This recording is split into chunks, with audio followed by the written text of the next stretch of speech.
আপনারা জানেন আমাদের পার্টিতে একমাত্র কমরেড মুজফ্ফর আহমদ ছাড়া অন্য কোনো নেতার প্রয়াণ দিন বা জন্মদিবস পালনের সেরকম রেওয়াজ নেই। যদিও কোনো কোনো রাজ্যে কোনো কোনো ক্ষেত্রে যার জন্ম যে প্রদেশে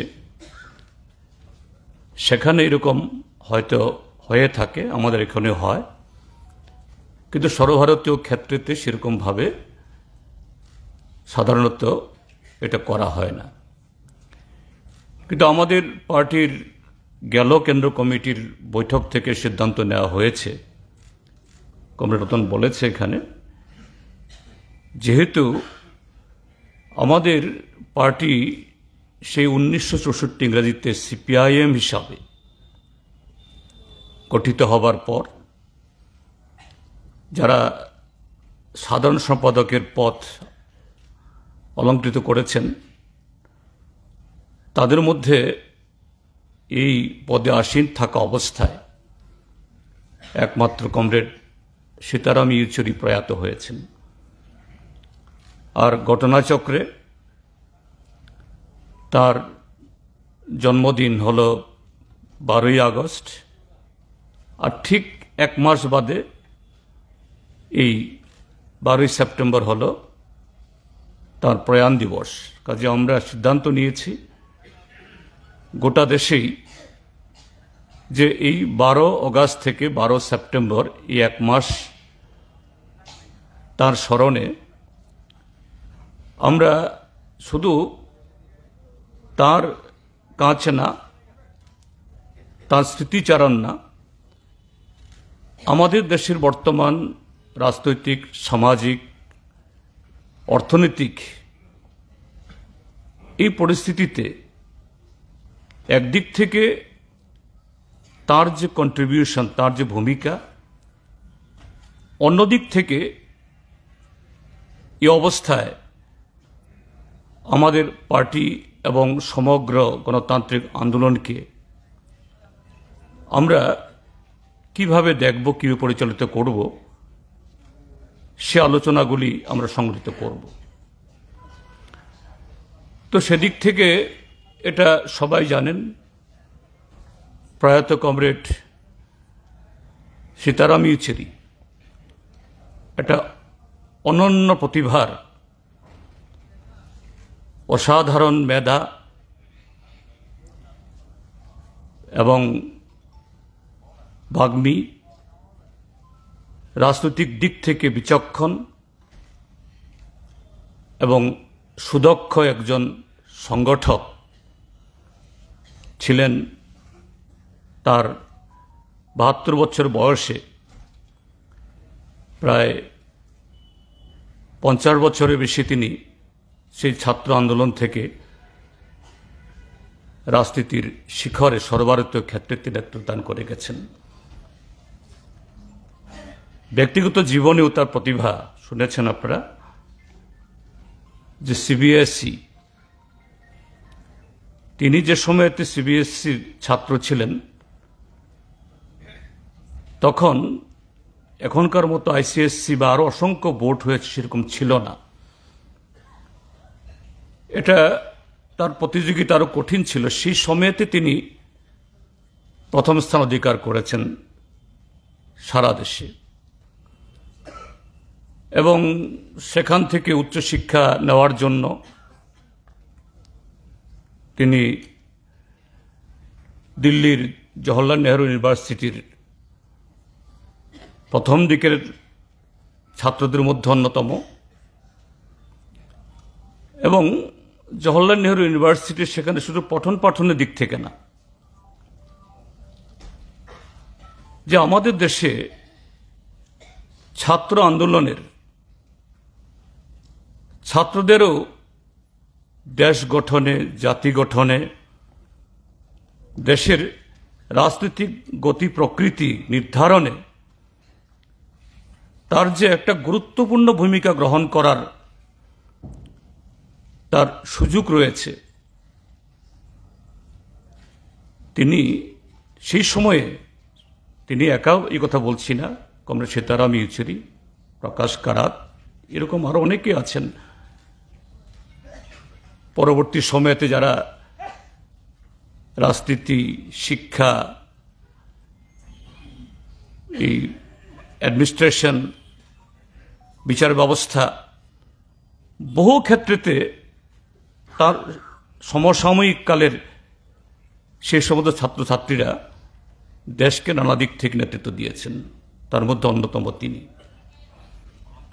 এবং তিনি তিনবার এই জওহরলাল নেহরু ইউনিভার্সিটির সভাপতি নির্বাচিত হয়েছিলেন। এবং সভাপতি তো এরকম আরো অনেকে নির্বাচিত হয়েছেন, কিন্তু তার মধ্যেও তার প্রতিভা এবং রাজনৈতিক বিচক্ষণতা, সাহস, তারও ঝলক আমাদের দেশ দেখেছে, প্রত্যক্ষ করেছে। সে 1975 ইংরেজি, কদিন আগেই আভ্যন্তরীণ জরুরি অবস্থা জারির 50 বছর আমরা এই হলে উদযাপন করেছি। এবং কি পরিস্থিতিতে সেই জরুরি অবস্থা জারি হয়েছিল এবং সারা দেশে কিভাবে গণতন্ত্রের টুটি চেপে ধরা হয়েছিল, এগুলো আলোচনা হয়েছে। সেই সময়েতে আজকের আরএসএস, বিজেপি যেরকম ভাবে শিক্ষা প্রতিষ্ঠানগুলো দখলের জন্য, গণতান্ত্রিক প্রতিষ্ঠাগুলোকে কক্ষিগত করার জন্য বেপরোয়া ভাবে ভূমিকা নিচ্ছে, হয়তো সেরকম নয়, কিন্তু জওহরলাল নেহরু ইউনিভার্সিটি, সেখানে একটা ছাত্র সংগঠন বা সেখানকার যে স্টুডেন্টস ইউনিয়ন, তারা শুধুমাত্র একটা বিশ্ববিদ্যালয়ে সেখানে প্রগতিশীল পঠন পাঠনের ক্ষেত্রেতে কি ধরনের সিলেবাস তৈরি হবে, সেখানে আমাদের দেশের যারা পশ্চাৎপদ অংশের মেধাবী ছাত্রছাত্রীরা যারা পড়াশোনার সুযোগ পায় না, তাদের জন্য কিরকম সুযোগ তৈরি হবে, সেই ক্ষেত্রেতেও এই জেএনইউর এই ছাত্র সংগঠন তারা সারা দেশকে একটা স্বতন্ত্র পথ সেখানে দেখাচ্ছে। তো কেন সহ্য করবে জরুরি অবস্থার নেত্রী তিনি? কারণ সেই ছাত্র ইউনিয়নের মধ্যে যদি সেরকম একটা স্ফুলিঙ্গ একটা ওঠে, তার প্রভাব আগামী দিন সারা দেশের ছাত্র সমাজের মধ্যে ক্যাম্পাসগুলোকে ছড়িয়ে পড়বে। কাজে জেএনইউকে বগল দাবা করতে হবে। সেখানে এরকম একটা সভাতে ইন্দিরা গান্ধী প্রধানমন্ত্রী, তিনি যেতে চেয়েছিলেন, তিনি রুখে দাঁড়ান যে না, আপনি এখানে উঠতে পারবেন না। বিশ্ববিদ্যালয় এটা স্বাধীন প্রতিষ্ঠান, এটা সরকারের অঙ্গুল হেলানে চলে না। আজকের দিনে অসম্ভব। এবং সেই জেএনইউকে কেন্দ্র করে বিগত এই 11 বছরে কিভাবে শুধু আমাদের দেশের যে প্রগতিশীল শিক্ষা ব্যবস্থা না, যে গণতান্ত্রিক ব্যবস্থাগুলো কিভাবে জবাই করা হচ্ছে, এটা আমরা প্রত্যক্ষ করছি। কিন্তু সেদিন এই সীতারাম ইয়েচুরির নেতৃত্বে এবং পরবর্তী সময়েতে যখন তার নেতৃত্বে প্রধানমন্ত্রীর বাসভবনে যান ডেপুটেশন দিতে, প্রধানমন্ত্রীকে সশরীরে এসে বাধ্য করেছেন। তো এইভাবেই আমরা সেখানে দেখেছি। কিন্তু আমি বলবো যে আজকের দিনের রাজনীতির যে মূল যে বিপদ, আজকে যেভাবে আরএসএস এর নেতৃত্বে সাম্প্রদায়িক শক্তি আমাদের দেশের গণতন্ত্র, আমাদের দেশের ধর্মনিরপেক্ষ কাঠামো এবং সংবিধানকে অচল করার জন্য যে শক্তি বেপরোয়াভাবে মাথাচাড়া দিয়েছে, তার বিরুদ্ধে লড়াইয়ের ক্ষেত্রেতে আরও অন্যান্য ক্ষেত্র সহ কমরেড সীতারাম ইয়েচুরির ভূমিকা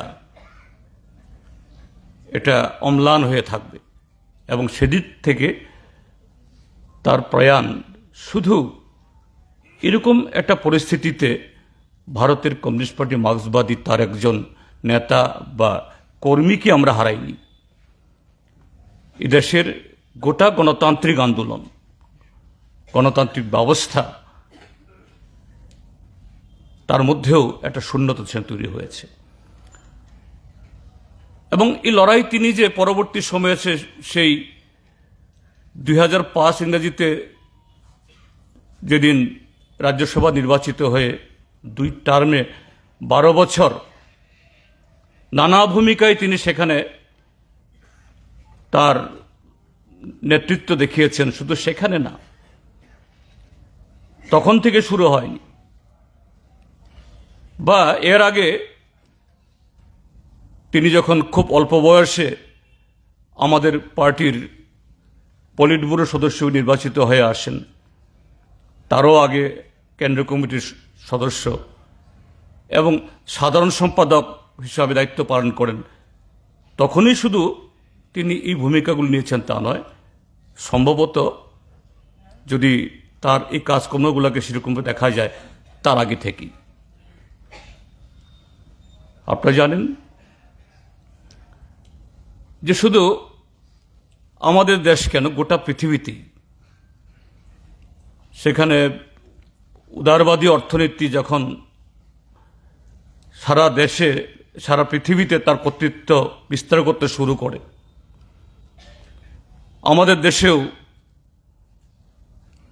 আমাদের তথাকথিত সেই সময়কার স্বদেশী অর্থনীতির তার যে পরিধি থেকে বেরিয়ে আমাদের দেশের সরকার ডক্টর মনমোহন সিং যখন অর্থমন্ত্রী ছিলেন, প্রধানমন্ত্রী হননি তখনও, উদারবাদী অর্থনীতি গ্রহণ করার মধ্য দিয়ে এদেশের যে শ্রমজীবী মানুষের সমস্ত অধিকার কেড়ে নেওয়া,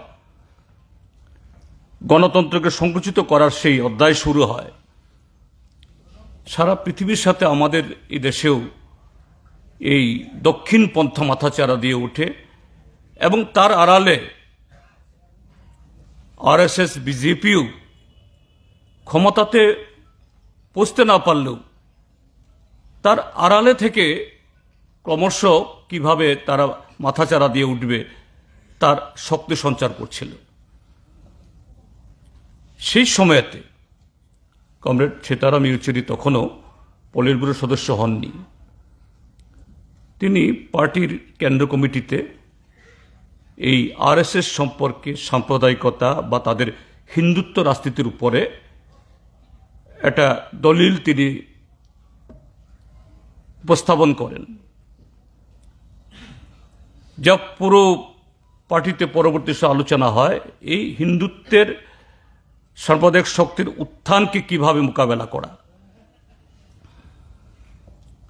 এবং পরবর্তী সময়তে তিনি তার উপরেই একটা বই লেখেন, হোয়াট ইজ হিন্দু রাষ্ট্র, এই হিন্দু রাষ্ট্র কি। অর্থাৎ আজকের যে এরকম তার চেহারা প্রকাশিত হওয়ার বহু আগের থেকেই কমরেড সীতারাম ইয়েচুরিটা আঁচ করেছিলেন। তার এই বই বেরোবার পর এই হিন্দু রাষ্ট্র কি, হোয়াট ইজ হিন্দু রাষ্ট্র 1993 ইংরেজিতে বেরিয়েছিল। এটাকে আরএসএস বিজেপি নানাভাবে কটাক্ষ করেছে, নানাভাবে সমালোচনা করেছে, যে কমিউনিস্টরা তারা বিদেশি রাষ্ট্রপন্থী, এরা দেশীয় ভাবনা, স্বদেশী ভাবনা তাদের নেই, এই দেশের হিতের কথা ভাবে না। এইভাবে গোটা কমিউনিস্ট পার্টিকে এবং ব্যক্তি সীতারাম ইয়েচুরিকেও আঘাত করার চেষ্টা হয়েছে। কিন্তু তিনি তার বিভিন্ন আলোচনাতে এবং এই বইয়েতেই যারা পড়েছেন বা যারা পড়বেন নিশ্চয়ই দেখবেন যে আরএসএস বিজেপির এই যে চক্রান্ত, এটা শুধু সেই 1992 ইংরেজিতে বাবরি মসজিদ ভাঙ্গার বা তার আগের থেকে শুরু হয়েছে তা নয়। তিনি শুরু করেছেন এটা আরো আগে থেকেই। কখন? আমাদের দেশের যে স্বাধীনতা আন্দোলনের সময়েতে যখন গোটা দেশ হিন্দু, মুসলমান, শিখ, খ্রিস্টান এটা সর্বভারতীয় একটা জাতীয় ভাবনায় উদ্বুদ্ধ হয়ে ব্রিটিশদেরকে তাড়ানোর জন্য একটা ঐক্যবদ্ধ ধর্মনিরপেক্ষ ভারত তৈরি করার জন্য সেরকম একটা ক্ষেত্র প্রস্তুত তৈরি করছিল, যার প্রভাব সেই 1942-এর ভারত ছাড় আন্দোলন, এই সমস্ত আন্দোলনের মধ্যেও এগুলোর প্রভাব পড়েছিল। তখনই যে এরকম একটা আন্দোলন, এরকম একটা পরিবেশ দেশ স্বাধীন হওয়ার পর এইভাবে একটা ধর্মনিরপেক্ষ কাঠামো তৈরি হয়ে আরএসএস বিজেপির স্বপ্নকে যাতে ব্যাহত না করতে পারে, তখনই এই আরএসএস এর প্রথম সারির বা প্রথম দিকের যারা প্রবক্তারা, তার মধ্যে অন্যতম গোলওয়ালকার বই লিখেছিলেন we of our nationhood define, অর্থাৎ এই ভারতীয় জাতি আজকে দেশের স্বাধীনতা আন্দোলন যেরকমভাবে ধর্মনিরপেক্ষ বহুত্ববাদের ফাউন্ডেশনের উপরে, ভিত্তির উপর দাঁড়িয়ে স্বাধীনতার সংগ্রাম, দেশপ্রেম এটাকে ঐক্যবদ্ধ করছে, এটা নয়, বা এর পরবর্তী সময়েতে এই ভাবনার উপর দাঁড়িয়ে একটা স্বাধীন জাতি হবে, এটাও হওয়া উচিত নয়। ইতিহাসকে বিকৃত করে ভারতীয় সমাজ সংস্কৃতি তার যে অবয়ব এটাকে দুর্বল করে সেখানে যে না, ভারতকে শক্তিশালী করতে হলে পরে এটা হিন্দু জাতি, হিন্দু সম্প্রদায়, হিন্দু ধর্ম এবং তার মধ্যে সেই মনুস্মৃতি 4 ভাগে ভাগ করে মানুষকে শুধু একটা উপরতলার কিছু লোক তাদের নেতৃত্বে এবং তাদের সুবিধা অনুযায়ী সেভাবেই হিন্দু জাতিকে ঐক্যবদ্ধ করতে হবে। আর তাদের ব্রিটিশদের সাথে সখ্যতা তৈরি করার মধ্য দিয়েই এই তথাকথিত হিন্দু রাষ্ট্র বা হিন্দু জাতি তারা তৈরি হবে। এই we of our nationhood define Golwalkar লিখে গিয়েছিলেন। সেটাকেই এই হোয়াট ইজ হিন্দু রাষ্ট্র এই বইয়ে কমরেড সীতারাম ইয়েচুরি আরও বিস্তারিত বিশ্লেষণ করার মধ্য দিয়ে একে খণ্ডন করে কিভাবে আমাদের ঐক্যবদ্ধ হতে হবে সে রাস্তা তিনি দেখিয়েছিলেন। ব্যক্তিগতভাবে ছাত্র আন্দোলনের সাথে আমি যুক্ত ছিলাম না, যুব আন্দোলনে তাকে দেখেছি, কিন্তু প্রত্যক্ষভাবে খুব কাছ থেকে দেখার, কাছ থেকে কাজ করার সেরকম অভিজ্ঞতা খুব অল্প সময়ের জন্য আমার হয়েছে। যখন আমি 2014 সালে লোকসভাতে নির্বাচিত হয়ে যাই, তিনি তখন রাজ্যসভায় আমাদের নেতা। যখন সংসদ চলে প্রায় প্রতিদিন আমাদের আলোচনা করতে হয় যে কোন বিলটির উপরে, কোন বিষয়টির উপরে কিভাবে কে কথা বলবেন।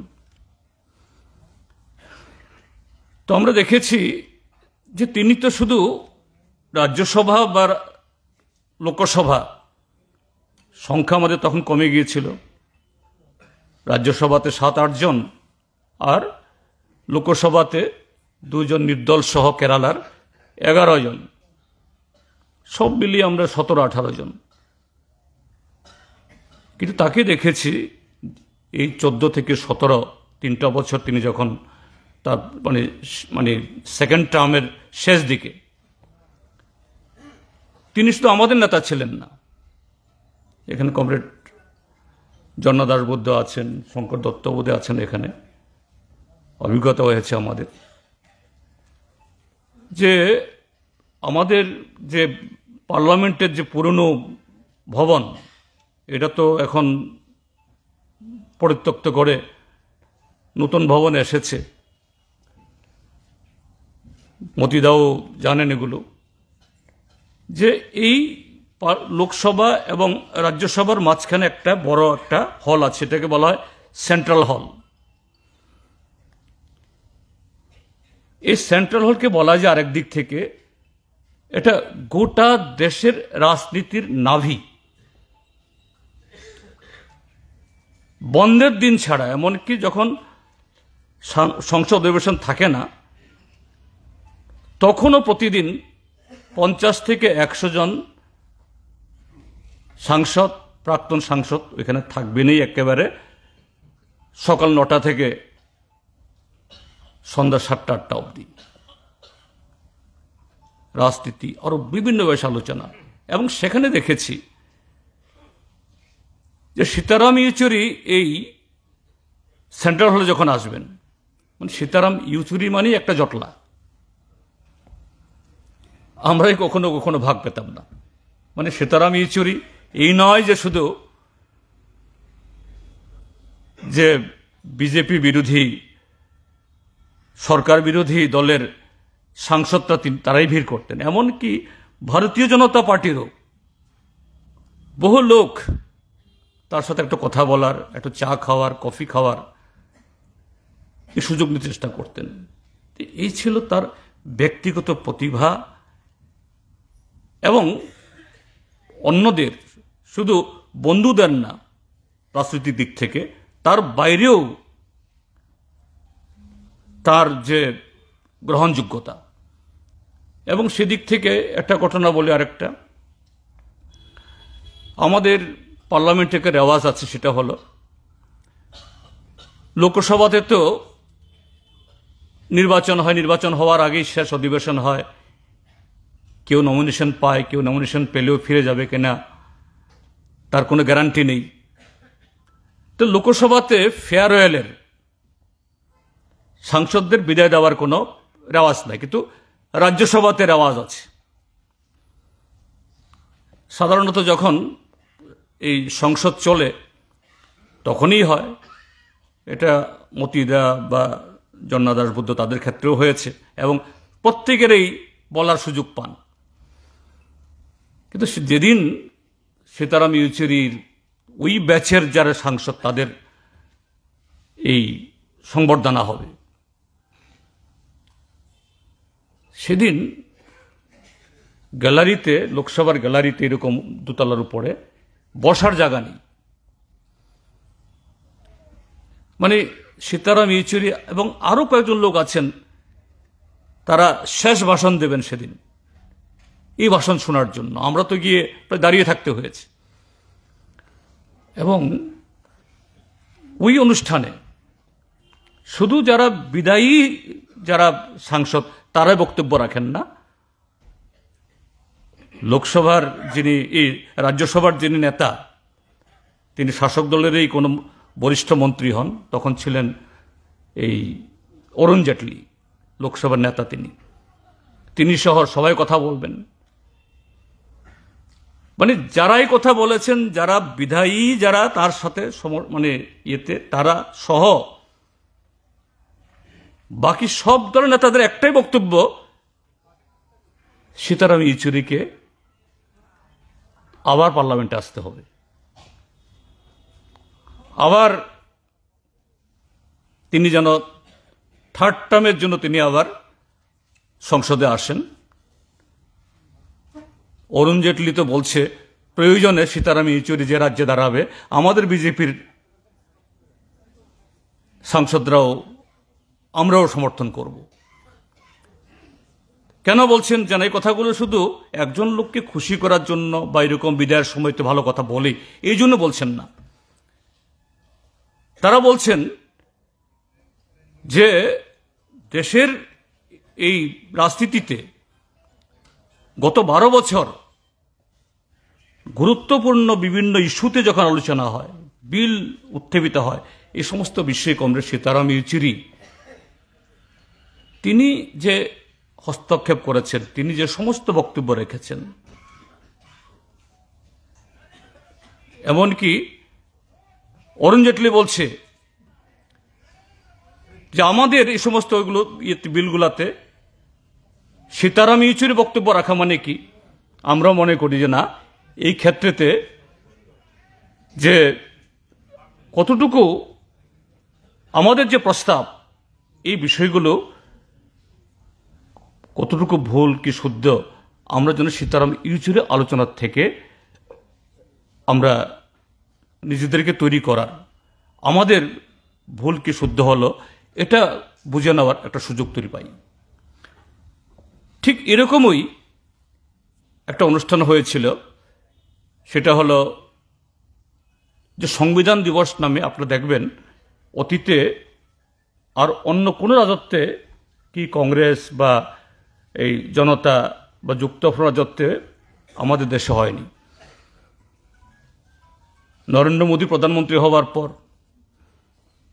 তার একটা বৈশিষ্ট্য হলো যে সব কিছুতে তিনি একটা আলাদা কিছু করে দেখাবেন। যেমন প্ল্যানিং কমিশন ব্যাঙ্গে নীতি আয়োগ করেছে, আরো অনেকগুলো ঘটনা দেখছেন, এগুলি বলার আজকে নয়। তিনি সংবিধান দিবস পালন করবেন 26শে নভেম্বর। বলছে জওহরলাল নেহরু প্রধানমন্ত্রী হয়েছেন, আরো অনেকে হয়েছেন, কিন্তু সংবিধান যে হলো, গৃহীত হলো, সেই দিবসটাকেই তো কেউ উদযাপন করলো না। আমি প্রধানমন্ত্রী না হলে পরে তো এগুলি দেশবাসী ভুলেই যেত। দেশে নতুন প্রজন্ম এই যে সংবিধান যেদিন তার খসড়া গৃহীত হয়েছে এগুলি জানতোই না। তো সেদিনও কমরেড সীতারাম ইয়েচুরির বক্তৃতা ছিল, তিনি দাঁড়িয়ে বলেছেন, হ্যাঁ, এরকম একটা আলোচনার জন্য সুযোগ তৈরি করে দেওয়া হয়েছে। আরএসএস ভারতীয় জনতা পার্টি তো সংবিধান সম্পর্কে কোনো কথাবার্তা বলে না। যাই হোক, এরকম একটা দিবস করার প্রয়োজনীয়তা কতটুকু এটা দেশবাসী বিচার করবে। কিন্তু আরএসএস বিজেপির গোটা স্বাধীনতা আন্দোলনে এবং পরবর্তী সময়েতে তার ভূমিকাকে ব্যাখ্যা করে, এবং 26শে নভেম্বর যেদিন খসড়া এই কনস্টিটিউয়েন্ট অ্যাসেম্বলি গ্রহণ করল, ইংরাজির 26শে জানুয়ারি, তো সংবিধান দিবস তো সেটাই, নতুন করে একটা সংবিধান দিবস হতে পারে না। এই ছিল, এই যে গেল 18 লোকসভা নির্বাচনের আগে ইন্ডিয়া ব্লক তৈরি হলো। ভারতবর্ষের মধ্যে বিজেপি বিরোধী যে কটা দল ইন্ডিয়া ব্লকে সামিল হয়েছেন বা এখনো আছে, তাদের যে গঠন শৈলী, তাদের যে রাজনৈতিক বা মতাদর্শগত ভিত্তি, এমনিতেই তো অধিকাংশই হলো বুর্জোয়া চরিত্র। তো সেই ক্ষেত্রেতে বিজেপিকে মোকাবেলা করার প্রশ্নে এই শক্তিগুলো, যাদের অর্থকড়ি থেকে অন্যান্য বিভিন্ন দিকের যে ঝোঁক আছে, এটা খুব কঠিন কাজ। আপনারা দেখেছেন তার সেই ইন্ডিয়া ব্লক তৈরির প্রক্রিয়াতে সেখানেও যে 2-3টে মিটিং হয়েছে, প্রথম পাটনা, তারপরে বেঙ্গালুরু, তারপরে মুম্বাই। যিনি সূত্রপাত করলেন নীতিশ কুমার, তো তিনি বেঙ্গালুরু মিটিং করতে করতে গিয়ে বেরিয়ে গেলেন। তারপর বেঙ্গালুরু থেকে মুম্বাই হলো, কত রকমের প্রস্তাব এসছে। যে একটা স্টিয়ারিং কমিটি করতে হবে, তার একজন চেয়ারম্যান করতে হবে, কনভেনর করতে হবে। অবশ্যই সীতারাম ইয়েচুরি শুধু ব্যক্তিগতভাবে না, আমাদের পার্টি গণতান্ত্রিক কেন্দ্রিকতার ভিত্তিতে, যৌথ সিদ্ধান্তের ভিত্তিতে তাকেই আমরা পার্টির যে কোনো স্তরেরই যেখানেই কাজ করি না কেন আমরা সেটাকে প্রয়োগ করার চেষ্টা আমরা করি। সামগ্রিকভাবে পার্টির এই সামগ্রিক এবং যৌথ আলোচনার ভিত্তিতে সীতারাম ইয়েচুরি একজন বলিষ্ঠ কণ্ঠ ছিলেন, যিনি যেন এই ইন্ডিয়া ব্লককে একটা এরকম স্টিয়ারিং কমিটি বা এক্সিকিউটিভ কমিটি তৈরি করলে পরে এটা আর বেশি দূর এগোবে না। এটা আরেকটা মিটিং হওয়ার আগেই এই স্টিয়ারিং কমিটিতে কার কটা সিট দেওয়ার ক্ষমতা, কার কটা কোন জায়গাতে ভূমিকা নেওয়ার যোগ্যতা কতটুকু, এই প্রশ্নেই এই জোট ভেঙে যাবে, থাকবে না। এবং আমরা যারা পার্টির ভেতরে ছিলাম, যারা এই কোর জায়গাতে আলোচনা করার সুযোগ আমাদের নাই, কিন্তু বাইরে থেকে আমরা সিদ্ধান্ত শুনেছি বা তার পক্ষে কথা বলেছি, কথা তো বলবোই আমরা। কি 29 সেপ্টেম্বর 2024 দিল্লির তালকোটরা স্টেডিয়ামে যখন তার স্মরণ সভা হয়, ইন্ডিয়া ব্লকের শুধু তৃণমূল কংগ্রেস ছাড়া তাদেরকে আমন্ত্রণ জানানোও হয়নি বা তারা নিজে থেকেও আসেনি। সেখানে কংগ্রেস থেকে শুরু করে ডিএমকে, ফারুক আবদুল্লাহ থেকে শুরু করে আরজেডির সমস্ত নেতারা ছিলেন। এক বাক্যে সবাই বলেছেন যে সিপিআইএম কমরেড সীতারাম ইয়েচুরির জায়গায় হয়তোবা আরেকজন জেনারেল সেক্রেটারি তারা নির্বাচিত করবেন, তারা আরেকজন জেনারেল সেক্রেটারি পাবেন, কিন্তু সীতারাম হবে না।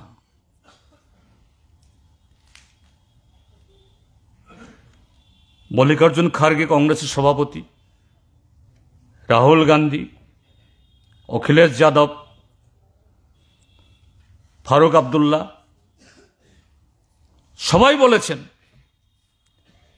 এই যে ইন্ডিয়া ব্লক, আরএসএস বিজেপি অষ্টাদশ লোকসভা নির্বাচনে প্রায় নিশ্চিত ছিল যে তারা এমনভাবে এই দেশটাকে, তাদের যে নানা ষড়যন্ত্র এখন বেরোচ্ছে, যে এসআইআর ইত্যাদি এবং বিভিন্ন সাংবিধানিক প্রতিষ্ঠানকে ব্যবহার করে যেভাবে নির্বাচনগুলোকে প্রহসনে পরিণত করে তারা টিকে আছে, তারা নিশ্চিত ছিল। যে কারণে অষ্টাদশ লোকসভা নির্বাচনে এনডিএ এই শব্দটা উচ্চারিতই হতো না, এনডিএ নয়, মোদি সরকার, মোদির স্বপ্ন, মোদির ইচ্ছা, আব কি বার 400 পার, এত নিশ্চিত ছিল তারা। এবং তারা স্বীকার করেছে সীতারাম ইয়েচুরি যদি এই ইন্ডিয়া ব্লক তৈরির প্রশ্নে এই নানা ধরনের এই আলোচনা মাঝখানে যদি তার সে ভূমিকা না নিতেন, তার সে বিচক্ষণতা এটাকে যদি প্রয়োগ না করতেন, তাহলে 30 সিঁড়ির আগে 240-এ বিজেপিকে আটকানো যেত না। আর যদি সেই বিজেপি আজকে আরো 30-31টা যদি তাদের সাংসদ হতো, সর্বশেষ দেখেছেন আপনারা যে টিডিপি এবং জেডিইউর উপর নির্ভরশীল হওয়ার পরও যে ধরনের আইন পাশ করার আজকে চেষ্টা করছে, যে সর্বশেষ যেটা হলো, এটা জরুরি অবস্থা কেন? এরকম জরুরি অবস্থা পদক্ষেপের চাইতে আরো বেশি ভয়ঙ্করতম পদক্ষেপ যে সর্বশেষ যেটা বিল পেশ করেছে, যদিও পাশ করার সে চেষ্টা করায়নি, এটাকে সিলেক্ট কমিটিতে পাঠিয়ে দিয়েছে, জয়েন্ট পার্লামেন্টারি কমিটিতে। কি 30 দিন যদি মন্ত্রী, মুখ্যমন্ত্রী, প্রধানমন্ত্রী যদি অ্যারেস্ট থাকেন, আচ্ছা বলুন তো, ভারতবর্ষের শুধু বিজেপি কেন, যে কোনো দল যদি ক্ষমতায় থাকে সেই প্রধানমন্ত্রী অ্যারেস্ট হবে? কিন্তু জনগণকে বোকা বানানোর জন্য হয়েছে। আরে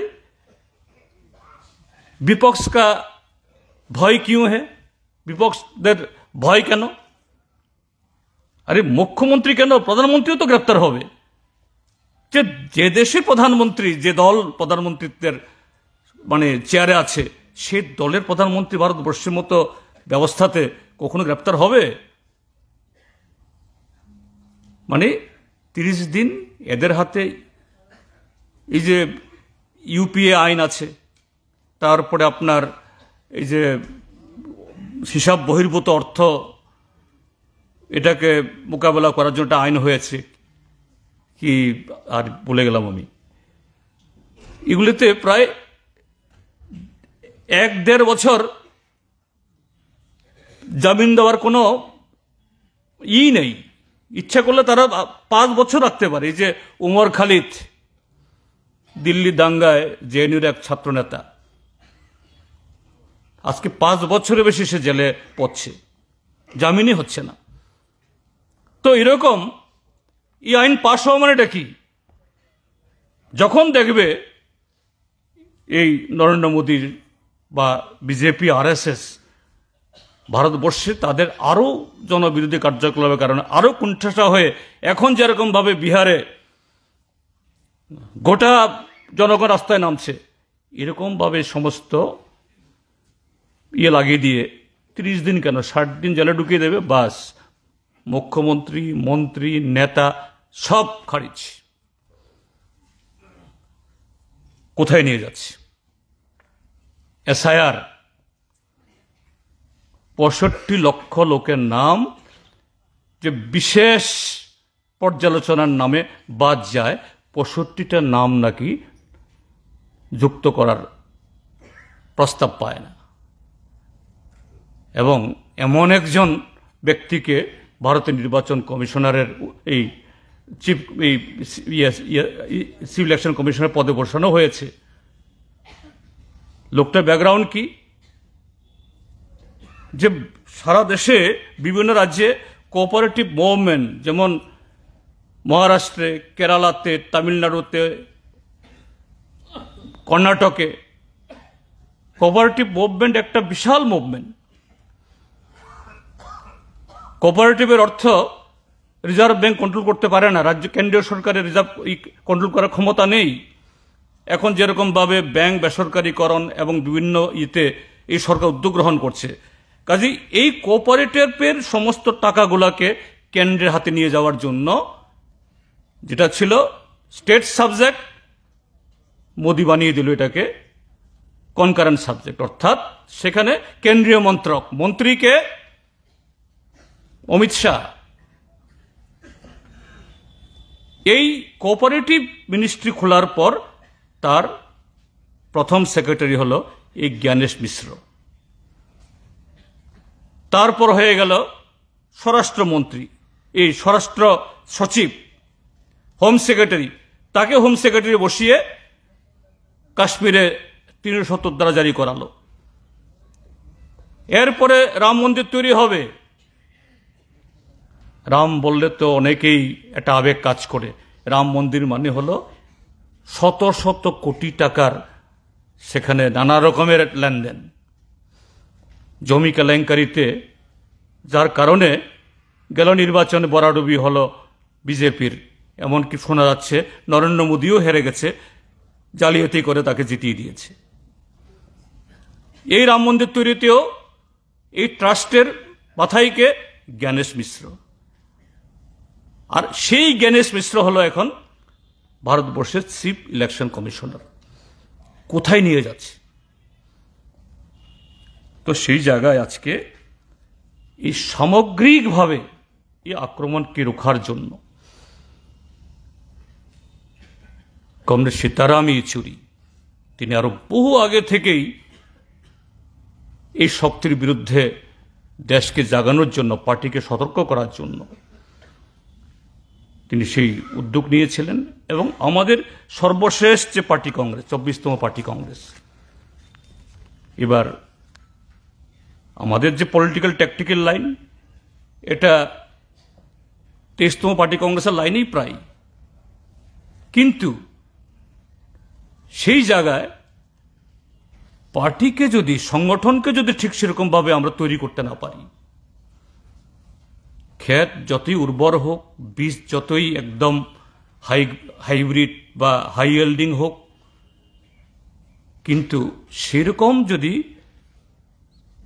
চাষি যদি আমরা নিয়োগ না করতে পারি, অর্থাৎ সংগঠন তৈরি না করতে পারি, তাহলে সঠিক মতাদর্শ, সঠিক রাজনৈতিক লাইন এবং সঠিকভাবে শত্রুকে চিহ্নিত করা হলেও, এই যে পার্টি কংগ্রেস বলেছে নয়া ফেসিবাদী বৈশিষ্ট্য নিয়ে এগুচ্ছে, এবং এগুলোই দেখছি এসআইআর এবং সর্বশেষ যে বিল পাস হলো, তার বিরুদ্ধে পার্টিকে সেরকমভাবে গড়ে তোলার মধ্য দিয়ে আমরা কমরেড সীতারাম ইয়েচুরিকে আমাদের শ্রদ্ধা নিবেদন করব। আগামী দিন আমাদের দেশের সংবিধান, গণতন্ত্র এবং আমাদের যে মূল লক্ষ্য সমাজ পরিবর্তনের, সেই পথে এগোনোর জন্য আমরা সেভাবে এগোব।